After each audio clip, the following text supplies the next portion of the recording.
Hey guys, Florian from Afterlens here, and welcome to today's episode of Filmmaking Tips. Today we're going to talk about how we made our first short film. So I'm going to take you through all the steps from concept and idea all the way to the final edit and talk about the challenges that came with it. I'll put a link in the description below so you can have a look as well at the final edit. Don't forget to subscribe if you want to see more videos like this one, and let's get into it.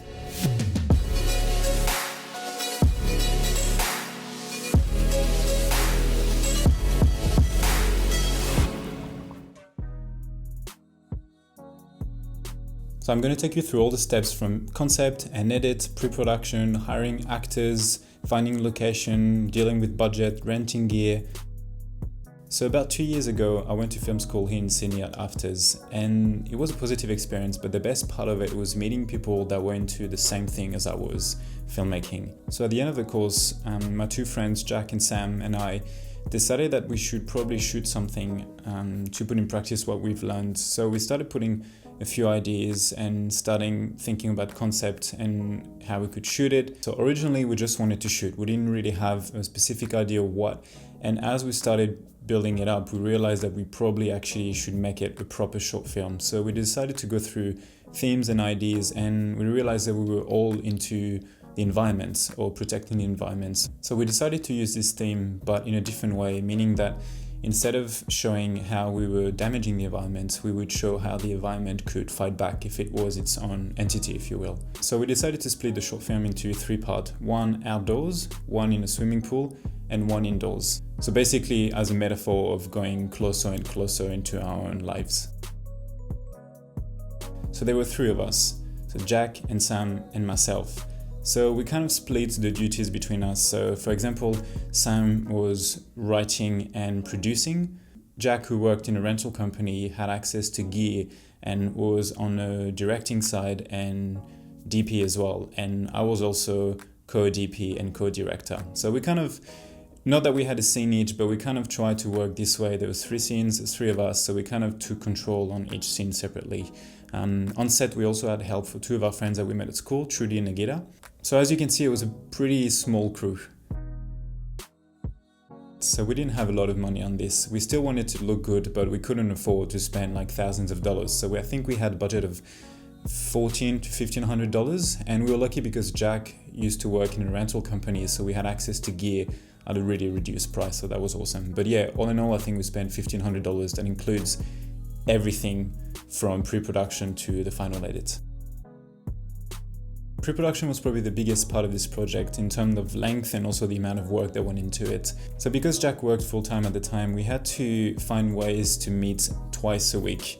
So we had to book like a time, maybe like a few days before, and try to stick to that. So pre-production was mostly about storyboarding, putting the ideas, starting gathering ideas about characters and location. And I think we spent about 3 to 4 months meeting twice a week. If we were meeting every day, we probably would have got this done in maybe like a month or so, but we didn't have the choice. And as I said, we didn't have a lot of budget, so we had kind of like to work around everything else. But it was definitely the most important part, and that's when we realized that even if it was a small project, there's a lot of steps and a lot of things to check and to keep in mind in doing something like this.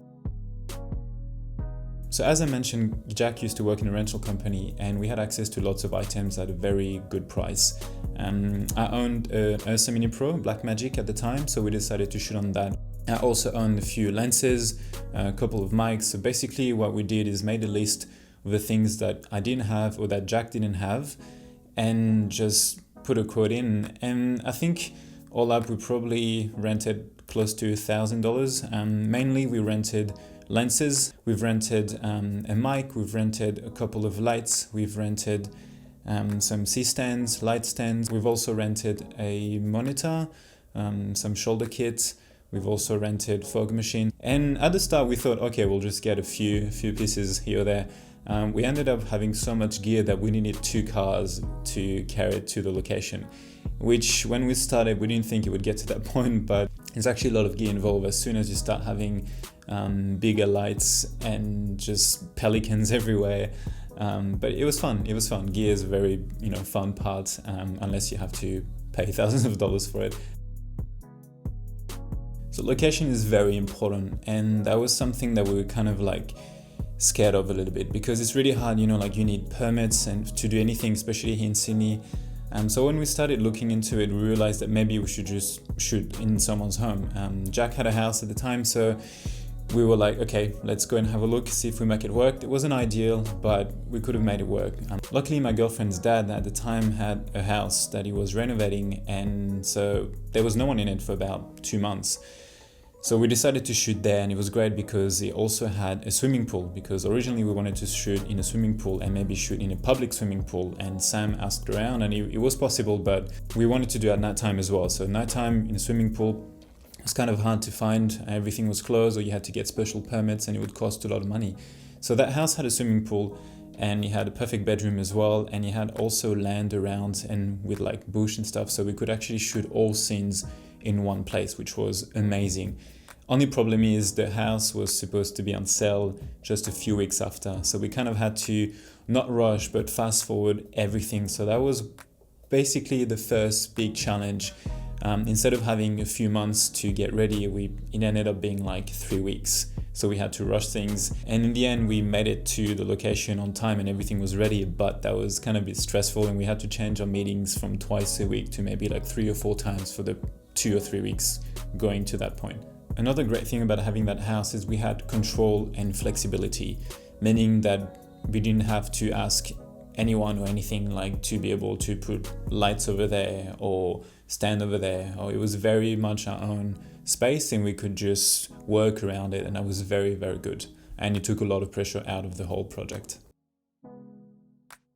So hiring actors was probably the scariest part of this whole project. First, because we had never done that. I had never worked with actors before, and neither did they.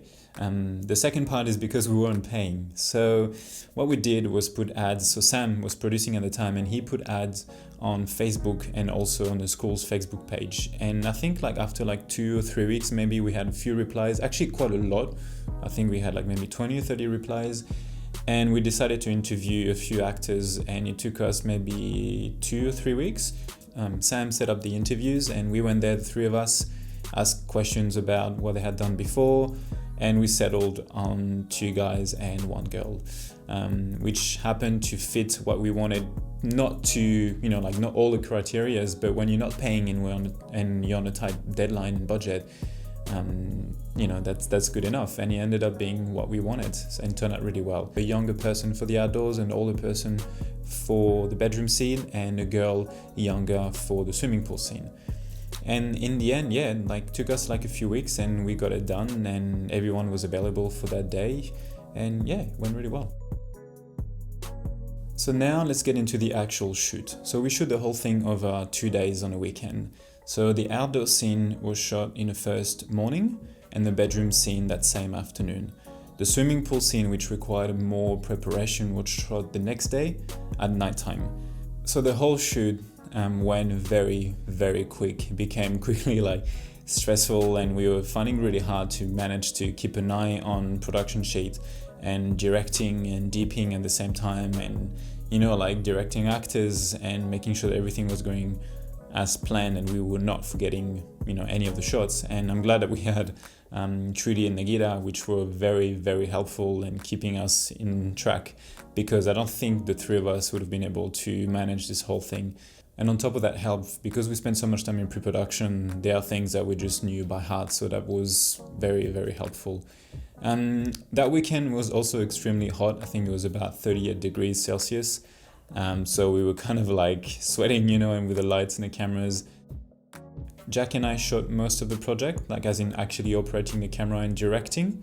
So we were shooting in turns. Jack was shooting a scene, then I was directing, he was directing, and I was DPing, and it went really well, and we knew each other as well, so we kind of knew, how to talk to each other, and there wasn't that kind of pressure that you don't know the person, you don't know how they're going to react or anything like that.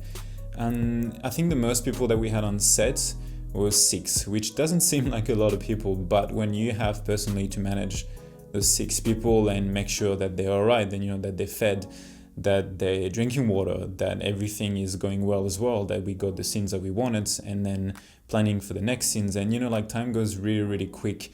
It may seem like a simple idea, just 3 friends shooting a couple of actors, It felt like a bigger shoot than we thought it would. During post-production, it was mainly Sam and I editing the project, and Jack would meet us maybe once a week to see what we had done and had a bit of feedback.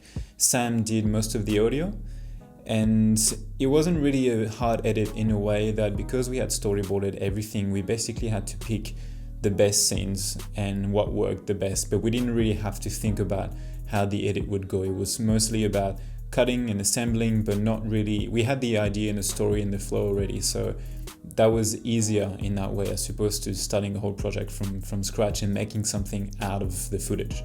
So that was a good process, and I think it took us maybe a month and a half, and in the last couple of weeks we just met twice a week, made a few changes. I was sending revisions back and forth, and yeah, I think we finished and we got it done, just under 2 months. So was it the best short film ever? No, of course not. But we made it happen. We had an idea, a concept, and we went through with it. And despite the challenges, despite not having a lot of money, despite having deadlines moved a bit, we made it happen and we had fun doing it, which was the most important part. Also, we've learned a lot about directing people, hiring actors, pre-production, communication, and actually working on a set as opposed to just doing documentaries when you don't have a lot of control, or travel videos. Doing a short drama was very good in that way, that you had to think of every single aspect when it comes to like composition or gear, light, location, timing. So it was a very, very positive experience. And obviously I had done documentaries before and commercials when you direct people, but it's not a narrative thing when you actually have an idea to convey and you need to tell the actors how to move and what to do. And sometimes it gets very tricky to actually explain what you have in mind to an actor so they can do their job and do the best that they can. We also decided in that show not to have speaking lines for a few reasons. First, because we wanted to keep this more of a visual piece, and because we didn't have time or the budget to go through a actual storyline and dialogue, because then you need an audio guy and then you need obviously like the script to be done. It was a mix of putting what we've learned into practice as well as stepping into this new like narrative world that we had no idea about. Out of all the experiences that I've had over the past few years, that was probably the most interesting and the most challenging for sure. So hopefully this was helpful to you if you're planning to make your first short film, and stay tuned for more videos like this ones. I have a lot of videos planned for this filmmaking tip series that I'm doing. I'm really glad that you guys found it helpful, and I'll be making a lot more soon, so stay tuned. Thanks for watching, guys. Bye.